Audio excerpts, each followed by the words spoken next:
오늘 함께 나눌 묵상 말씀은 출애굽기 5장 22절부터 6장 13절까지의 말씀입니다.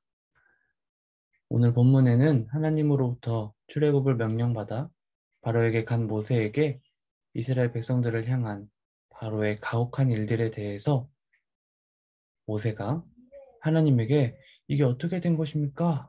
라며 항의하는 모습을 그리고 이에 대해 하나님께서 응답해 주시는 내용입니다. 모세는 바로에게 가기 전 많은 일들이 있었습니다. 수많은 우여곡절 끝에 바로 앞에 섰지만 모세가 생각했던 결과가 아닌 오히려 당황스러운 상황이 펼쳐졌습니다. 이에 대해 하나님께서는 바로에게 행할 일들을 모세에게 보여주시겠다고 말씀하십니다. 그러면서 하나님의 능력을 가리키는 강한 손은 애굽의 엄청난 재앙을 불러올 것을 뜻하고 있습니다. 이를 통해서 바로는 이스라엘 백성들을 내보낼 것이라고 말씀하십니다. 그리고 아브라함과 이삭과 야곱을 통해 약속하셨던 그 일들을 이루실 것을 강조하시면서 걱정과 두려움에 떨고 있는 모세에게 하나님께서는 마치 걱정 말아라 모세야. 내가 누구인지 잘 알고 있지 않느냐? 조금만 기다려 봐라. 걱정하지 말고 두려워하지 말아라 라고 토닥여 주는 듯이 말씀하고 계십니다. 그러면서 하나님은 나는 여호와다. 나는 너희의 하나님이 될 것이다.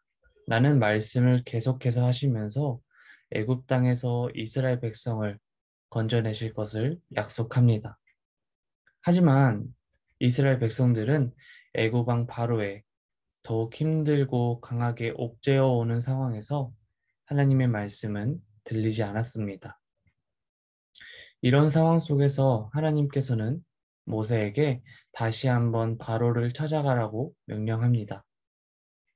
모세는 언변이 부족한 사람이었고 그래서 아론과 함께 갔지만 좋은 결과를 듣지 못했던 탓에 모세는 자신감이 없었습니다.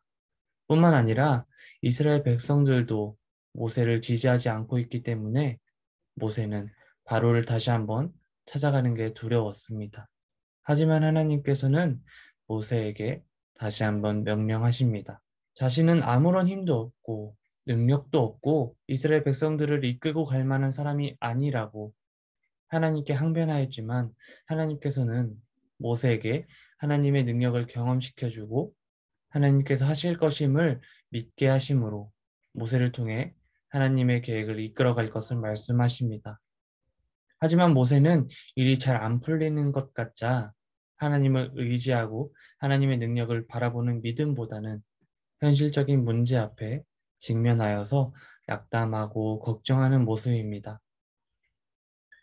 하나님께서는 모세에게 하나님의 일을 할 수 있도록 능력을 주십니다.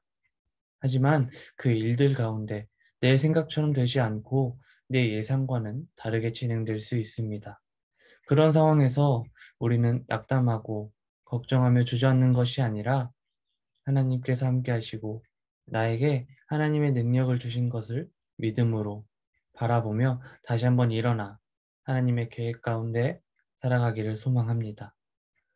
오늘 하루도 혹시나 지치고 어려움 때문에 낙담하고 주저앉게 된다면 이런 상황 속에서도 우리를 통해 일하실 하나님을 바라보며 하나님 앞으로 나아가는 저와 여러분이 되기를 간절히 소망합니다.